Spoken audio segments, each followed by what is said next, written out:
So now steel authority of India limited SAIL limited, अब देखिए 157 रुपये 10 पैसे का प्राइस वापस से आ चुका है। 170 से टूटने के बाद मार्केट भी टूटा, स्टील सेक्टर भी अगर आप देखें तो टूटा ही है। फिर उसमें चाहे टाटा स्टील हो, JSW स्टील हो, ये 900 रुपये से गिर गया है। स्टील अथॉरिटी ऑफ इंडिया भी डाउन गया है। ऐसे में Q4 के नंबर्स की जो डेट है वो अभी हमारे सामने नहीं है और Q4 हेल्पफुल कर सकता है। जो एक अपना एक टारगेट था 180, 10 रुपये कमी रह गई, 170 रुपये गया, वहाँ से दोबारा डाउन हो गया। तो ऐसे में अगर आप देखें तो सेल में इतने वाइल्ड मूव क्यों आते हैं? बिकॉज ऑफ ये एक F&O स्टॉक है और आप देख ही रहे हैं कि इलेक्शन का टाइम है, मार्केट किस तरीके से अपने आप को एडजस्ट कर रहा है। सो दैट ऐसे में आप देखें तो PSU स्टॉक जो है वो काफ़ी फेवरेबल रहते हैं और काफ़ी ज़्यादा यहाँ पर जो है F&O स्टॉक्स की कमी है PSU के अंदर अगर आप देखेंगे। लेकिन जो भी PSU स्टॉक्स हैं F&O में आते हैं उनमें काफ़ी बड़ी पोजीशन बनती है। सो दैट इसीलिए स्टील अथॉरिटी ऑफ इंडिया काफ़ी ज़्यादा यहाँ पर जो काफ़ी ज़्यादा यहाँ पर वाइल्ड मूव दे देता है। सो दैट उसकी एक बात है। बट फिलहाल अगर आप देखेंगे तो अभी भी जो सपोर्ट है वो कहाँ पर देखा जाए, क्योंकि एक क्विक रिटर्न तो देखिए मिल नहीं पाया। आप देखें तो एक बार 150 रुपये पर आए, फिसल गए, जो कि अपनी बात ही हुई थी इस जगह पर। तो अभी यहाँ पर जो है क्या करना है, 150 रुपये से स्लिप हो रहे थे हम बार बार। 150 रुपये से 127, 119 के रुपए के लेवल देखने को मिले हैं। वापस से हमने उसको जो है रीगेन किया, उसके बाद बड़ी मुश्किल में तो तोड़ पाए और उसके ऊपर निकले और एक अच्छा खासा रिटर्न या ब्रेकआउट आप कह सकते हैं। अब हम उसी की तरफ हैं, इर्द गिर्द उसी के घूम रहे हैं। तो सिंपल सी बात है, जहाँ से हमें तोड़ने में टाइम लगा वही हमारे लिए एक इंपॉर्टेंट सपोर्ट भी रहेगा। लेकिन क्या यहाँ पर जो है 180 रुपये दोबारा जा सकता है? वेल सिंपल सी बात है, इसका जो हाई अगर आप देखेंगे वो 300 रुपये के अराउंड है और ऑल टाइम हाई जो है वो कई सालों में नहीं लगा। अब देखिए वो थोड़ा सा एक मार्केट का जो मूड है वो थोड़ा सा बिगड़ा हुआ है अगर आप देखें। अब ऐसे में क्या होगा पता नहीं, लेकिन ये तो एक महीने 1-1.5 महीने का ही एक शॉर्ट टर्म पीरियड है, जो कि आप देखें वॉलेटिलिटी से काफ़ी ज़्यादा भरा हुआ है। 4 जून तक ही ये जो भी है, उसके बाद ज़्यादा से ज़्यादा मार्केट 2-3 दिन और याद रखें और वापस घूम जाएगा फंडामेंटल की ओर। और ऐसे में स्टील अथॉरिटी ऑफ इंडिया के फंडामेंटल ऑलरेडी मैं आपको बता चुका हूँ और उस हिसाब से कहीं ना कहीं जो 200-220 का जो प्राइस है वो आना ही चाहिए। अपना एक टारगेट ऑलमोस्ट हिट है, वो तो हिट हो चुका है, प्राइस टू बुक वैल्यू जो मैं आपसे बोलता था। लेकिन आप 1 महीने या 2 महीने का यहाँ पर जो है ना ये सोचकर मत चलिए कि क्या हो रहा है। आप देखिए इंडिया के अंदर क्या चल रहा है। 2025 तक जो एक इन्वेस्टमेंट वर्थ यानी कि $1.4 ट्रिलियन की वो अभी भी स्टिल पाइपलाइन बनी हुई है।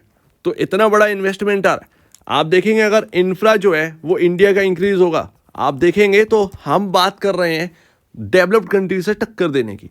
अभी हमारे पास ना बहुत लंबा टाइम है उसमें, और आप देखेंगे कि उस तरफ अगर हम बढ़ेंगे तो सिर्फ और सिर्फ इंफ्रा के अंदर ना इंफ्रा कंपनी की नीड नहीं है। स्टील एक बहुत बड़ी बात है, बहुत बड़ा रोल होता है इंफ्रा के अंदर स्टील का। स्टील से आप मुंह नहीं मोड़ सकते, विदाउट स्टील आप नथिंग, आप ये समझिए। और हम बात करते हैं अमेरिका बनने की, हम बात करते हैं इन सिटियों की। इन सिटी को बनने में ना आप आसपास के एरिया को देखिए, समझिए इस बात को कि कितना स्टील की नीड पड़ेगी आने वाले टाइम में। आप देखेंगे अभी हम एकदम ऐसा क्यों नहीं बन सकते, क्योंकि हमारे पास पैसा नहीं है। एक रियलिटी फैक्ट है, इसमें कोई शर्माने वाली बात नहीं है। काय को शर्माने की बात है? हम एक डेवलपिंग कंट्री है, डेवलप्ड नहीं है। तो आप इस बात को समझिए, जितना पैसा होगा उसी हिसाब से हमें चलना होगा। ज़्यादा से ज़्यादा हम बाहर से लोन नहीं ले सकते हैं, वो भी कर्ज बढ़ेगा। तो हमें एक लिमिट में ही चलना है, धीरे धीरे ही ये प्रोसेस होगा। बट एक टाइम आएगा कि हम अचानक से हैवी ग्रोथ देखेंगे और सभी लोग जो है वो इस तरफ बढ़ रहे होंगे।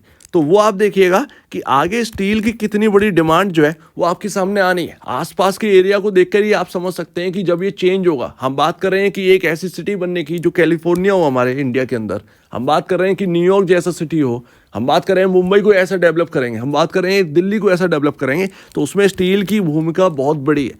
तो अभी जो कंपनियां हैं वो आप देख रहे हैं, ये खस्ता हालत है या जैसी भी हो, लेकिन आगे इनकी जो बल्क डिमांड है ना वो बहुत बड़ी होने वाली है और उसमें इनका ही कंट्रीब्यूशन नहीं होगा। और भी स्टील कंपनी जो है वो इसमें एक बहुत बड़ा रोल रखती हैं। अकेली दम नहीं है इन स्टील कंपनियों की कि इतनी बड़ी जो डिमांड है उसको पूरा कर लें। और ग्रोथ के हिसाब से सोचिए, ग्रोथ के हिसाब से सोचिए तो स्टील जो एक बहुत ही इम्पॉर्टेंट पार्ट है किसी भी एक इंफ्रा के अंदर, वो आप समझिए कि ग्रोथ के पहिए लगेंगे यहाँ पर। अभी हाल फिलहाल में हमारे पास जितना एक पैसा है देश के अंदर उसी हिसाब से चल रहे हैं, लेकिन ऐसा नहीं है कि हमारे पास होगा नहीं। आगे आने वाले 10 साल काफ़ी इंपॉर्टेंट होंगे। 15 साल काफ़ी इंपॉर्टेंट होंगे। जैसे देख रहे हैं कि हम एक न्यू एज में एंटर कर रहे हैं, कंपनियां आ रही हैं, तो वो देखिए आप किस तरीके से डेवलप होती हैं। और देखिए क्विक रिटर्न ना हर वक्त आपको नहीं मिलता है। मैटर करता है कि आपके पास क्वांटिटी कितनी है, क्योंकि बड़ा पैसा ना किसी 100 शेयर में नहीं बनेगा। ये फैक्ट है। शायद किसी के पास 100 शेयर रखेंगे, अगर वो सुन रहा है तो ये गलत बात नहीं है। बड़ा पैसा बनाना है तो क्वांटिटी मैटर करती है, क्योंकि कोई भी स्टॉक हो 1000 या 2000 मानने के लिए तुरंत तैयार नहीं है वो। इस बात को भी हमें समझना होगा कि क्वांटिटी मैटर करती है। तो धीरे धीरे किसी भी स्टॉक के ऊपर भरोसा हो ना, तो उसकी क्वांटिटी जोड़ा करो, उसके बारे में समझा करो, उसके बिजनेस के बारे में समझा करो। यही नहीं कि किसी ने बोल दिया बस एंटर कर गए, वो सारी चीज़ें नहीं है। क्वांटिटी मैटर करती है। वॉरेन बफेट अगर 100 शेयर लेके बैठे होते गूगल के, तो आज क्या ये होता। तो वो चीज़ है। पी रेशियो आप देखें 20.90 पर है, और इंडस्ट्री भी आपका 31.09 पर है, जो कि आपको कंफर्ट मिल रहा है। आपको पीयर कंपैरिजन, तो कोई प्रॉब्लम की बात तो नहीं देखने को मिल रही है। रिटर्न तो अभी भी हमारे हाथ में, ठीक है। हालांकि बस वही है कि जैसे ही 170 के आसपास पहुंचा, कोशिश तो करी, बट वो मार्केट बिगड़ गया, उसके बाद ये भी बिगड़ गए। तो वो चीज़ है। अभी 136 रुपये Q4 के नंबर आए नहीं। Q4 के नंबर में अगर ये यहाँ पर जो है ना कुछ बेहतर कर दिए, तो वाकई में यहाँ पर अगर आप देखेंगे कि बुक वैल्यू इंक्रीज होते हुए दिखेगी। दूसरी बात, कंफर्ट और आएगा। तो ऐसे में वैल्यूएशन कंफर्ट अगर आता ही चला जाएगा, तो फिर कब तक ये स्टॉक अंडर वैल्यूड रह सकता। और अपनी बात तो सिर्फ और सिर्फ प्राइस टू बुक वैल्यू है। जो मैंने आपको समझाता था कि 121 रुपये पर, ठीक है, 121 रुपये पर जो अपनी बात है कि प्राइस टू बुक वैल्यू देखिए, प्राइस टू बुक वैल्यू देखिए, उससे काफ़ी कुछ आपको हेल्प मिली होगी। वहाँ से आप देखेंगे तो चलो एटलीस्ट हमने 50 रुपये तो जोड़े, ठीक है ना, 50 रुपये तो जोड़े। ये एक रिटर्न में आप गिनोगे या नहीं गिनोगे, तो वो एक बात है। ऐसे ही नहीं कि यहाँ पर ना 300 रुपये 400 रुपये हो जाएगा, बोलने से ही नहीं है। कुछ तो कमियां होंगी सेल के अंदर की, मैंने आपको कमी ऑलरेडी बता दी है। अपने पीयर कंपैरिजन, इसका ROE और ROC काफ़ी पीछे है, और सेल की हालत जो है वो सुधर रही है। बट इंडिया के अंदर अगर आप देखेंगे तो यहाँ पर स्टील कंपनी में सेल जो है वो 3rd लार्जेस्ट कंपनी है, ठीक है। JSW, टाटा स्टील के बाद सेल का नंबर आता है। ऊपर से अगर आप देखेंगे तो प्रॉफिटेबिलिटी में यहाँ पर जो है वो थोड़ा सा पीछे है, तो वो एक ना रहता है। लेकिन वैल्यूएशन के मामले में ये और भी ज़्यादा पीछे, 1.15 टाइम पर आपके सामने प्राइस टू बुक वैल्यू पर ट्रेड कर रहे हैं। कोई मेरे ख्याल से कोई प्रॉब्लम वाली बात है नहीं। क्या 0.10 के टाइम पर आप प्राइस टू बुक वैल्यू मांग रहे हैं क्या सेल के लिए? तो इतना भी खराब माहौल नहीं है स्टील अथॉरिटी ऑफ इंडिया का। तो वो एक बात है। तो जिसने भी ले रखा है 90 रुपये, 100 रुपये, 110 रुपये, 120 रुपये, तो वो कहीं ना कहीं एक अंडर वैल्यूड स्टॉक में ही बैठा है। परफॉर्मेंस जहाँ तक बात आती है स्टॉक की कि परफॉर्म कैसा कर रहा है, वो एक हाँ चिंताजनक बात है कि बहुत वाइल्ड मूव आ रहे हैं। इतने वाइल्ड मूव नहीं होने चाहिए, लेकिन क्या कर सकते हैं, मार्केट का यहाँ पर जो है वो ज़्यादा इंटरेस्ट है, उसको प्ले करने की कोशिश करता है।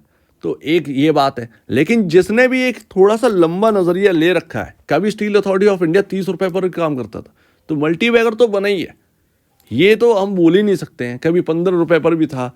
लेकिन एक ग्रोथ स्टोरी जो है ना, जिसे लगता है कि हाँ भैया कि हमारा इंफ्रा चेंज होगा और एक टाइम ऐसा आएगा कि स्टील डिमांड इतनी ज़्यादा हाई होगी कि ये कंपनियां भी पीछे हट जाएंगी उस डिमांड को पूरा करने से, अचानक से स्टील डिमांड।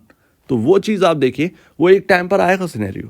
तो वो चीज़ है। तो 1.15 टाइम पर यहाँ पर जो है price to book value trade कर रहा है, इसमें कोई ख़राब बात है नहीं। 136 की आपकी बुक वैल्यू है, 157 रुपये का आपका प्राइस है, कुछ ज़्यादा ऊपर काम कर नहीं रहा है। इवन आपका जो म्यूचुअल फंड का जो डेटा है अप्रैल का, वो बहुत सॉलिड आया है।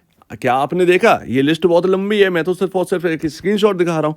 ये क्वांट का इन्होंने बढ़ाई नहीं है, बट बाकी जितने भी हैं उन्होंने, उनका जो यहाँ पर जो होल्डिंग है वो चेंज आप देखिएगा कि कितना परसेंटेज में चेंज किया। आपको देखकर हैरानी होगी अगर आप होल्ड कर रहे हैं। तो इन बातों पर ध्यान रखिए, अपने डेटा पर निर्भर रहिए, ये नहीं कि मार्केट क्या कर रहा है। अगर आपका स्टॉक अंडर वैल्यूड है, टिके रहो उसके साथ।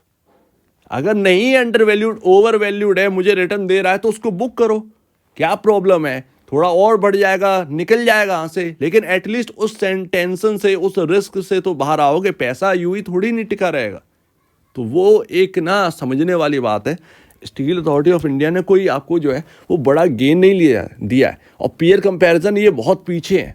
तो ये भी बात समझिए। अब क्या है, 10 रुपये 20 रुपये चवन्नी के भाव पे मांगें क्या? तो ये तो पॉसिबल नहीं है। तो इंफ्रा में अगर सबसे बढ़िया प्ले करना है, स्टील कंपनियों पर दाव सबसे बेहतर है, क्योंकि इंफ्रा कंपनी ना कुछ आप देखेंगे महंगी भी है, ये भी है, वो भी है, लेकिन जो एक पार्ट है उस बिल्डिंग का, कि ये मटेरियल आना है, वो मटेरियल आना है। Steel is the best.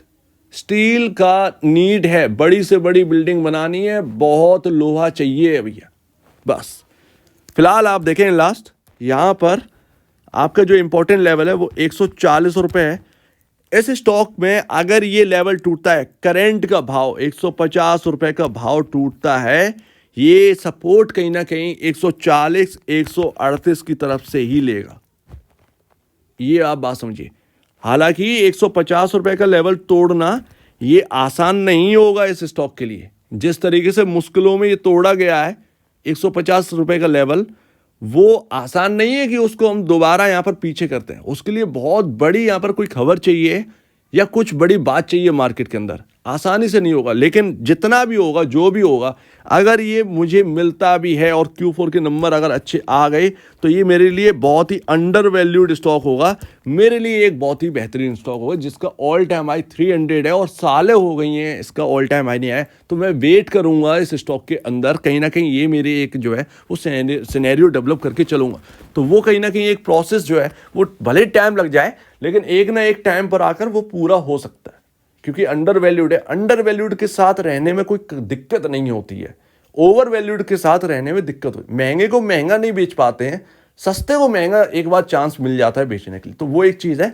तो बड़ा ही समझ लीजिए स्टील अथॉरिटी ऑफ इंडिया के बारे में, उसके बाद अपना डिसीजन लीजिएगा। जो पुराने लोग 121 पर एंटर करते, अगर उनको लग रहा है कि प्रॉफिट बुकिंग कर लेनी चाहिए तो वो कर लो, बट कहीं ना कहीं एक स्टॉप लॉस यहाँ पर जो है वो आपको लेना ही होगा। करंट जिसने हायर साइड खरीद लिया है तो वो इन सपोर्ट पर ध्यान रखे, लेकिन जिसका रिटर्न बन रहा है, अगर वो चाहे, लग रहा है कि वॉलेटिलिटी काफ़ी ज़्यादा है और इलेक्शन का टाइम है, ये सब चल रहा है, तो अगर चाहे तो वो बुक कर सकता है, इसमें कोई बात नहीं है। लेकिन हाँ, वो उसमें क्या है, कब ये पलट जाएगा कुछ पता नहीं है ये स्टॉक।